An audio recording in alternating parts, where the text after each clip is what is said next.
And it's not just people being kicked out of mobile home parks and campgrounds, it's also people being kicked out of being able to own a home.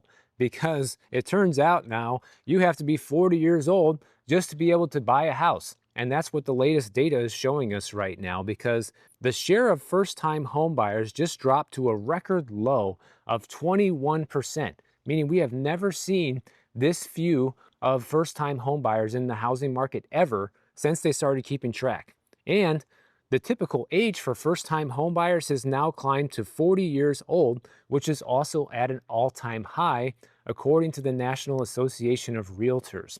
And this is just stunning to me, especially. Like, I started in real estate, guys, in 2009 during the housing downturn. And I had a lot of first-time home buyers back then because there was a lot of incentive for first-time home buyers. There were down payment assistance programs, stimulus from the government, of course, to try and reinvigorate the housing market. And a lot of people took advantage of that. And I had many first-time home buyers work with me that were in their mid or late 20s, sometimes early 30s. And that was the pretty normal age group for a first-time home buyer. But fast forward 16 years later, now the average age of a home buyer, of the first-time home buyer, is 40 years old. You have to be middle-aged now to be able to save enough money and be able to accumulate enough wealth and savings and financial stability just to be able to buy a house these days. And it just makes you wonder, like, if in 2025 the average first-time home buyer is 40 years old, what is it going to be in another 10 or 15 years from now? Is it going to be 50 years old? And then another 15 years later, it's going to be 60 years old? Like, you're pretty much going to be at retirement age in the near future by the time you can actually afford a house? Is that where things are moving right now? They say the share of first-time home buyers in the market has contracted by 50% since 2007. Well, like I've been telling you guys, it's not all bad news with the housing market. There are a lot of signs that things are starting to look up for first-time home buyers and people that have had a hard time getting into the market, because a lot of things are turning in your favor and turning this into a buyer's market.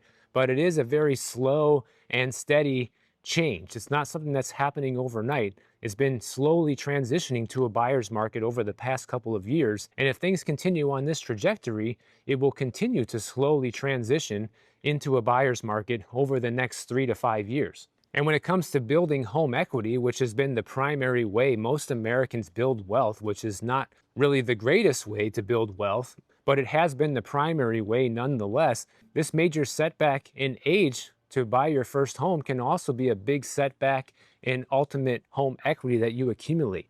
They say that difference between buying at age 30 and buying at age 40 can mean losing roughly $150,000 in equity on a starter home. And this is ultimately my argument of why housing cannot continue to go up forever. I know a lot of people say, well, because inflation is still going up at an alarming clip, this is going to be why housing continues to go up regardless of affordability. But that's just not true, because we already see it reflected in the data right now.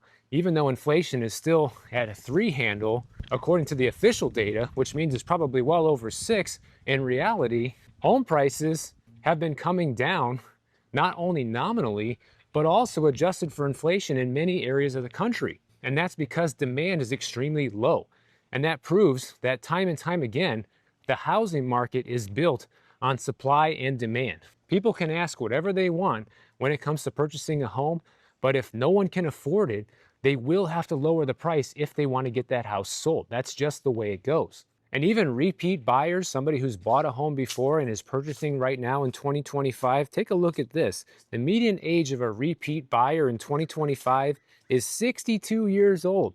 Imagine signing a 30-year mortgage, or even a 15-year mortgage for that matter, at the age of 62. You are old enough to collect Social Security and you are buying a new house. Yeah, sometimes it's all cash. 30% of them were actually all cash buyers, which means 70% of them are not. So this keeps proving my point that it's really a small percentage of wealthy people that are truly buying houses right now, and everybody else is on the sidelines, guys. And no matter what happens with inflation, it doesn't really matter. You're having a smaller and smaller group of people that can actually afford to buy homes, and that's ultimately going to leave us with a supply glut of inventory on the market.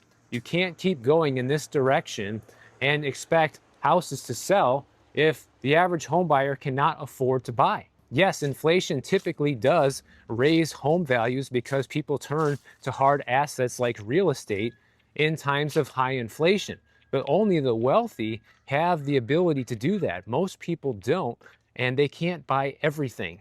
And they're not going to buy them all as rentals either, because with the cost of housing today, combined with interest rates, taxes, and insurance, it just makes zero financial sense to buy rentals in a lot of cases. You are losing money. You're not making any positive cash flow on most purchases today. If you could still make money on all of the real estate that's out there available for sale, we would probably still have a supply shortage. Even I would be buying real estate right now if it was a good opportunity to turn it into cash, but it just isn't.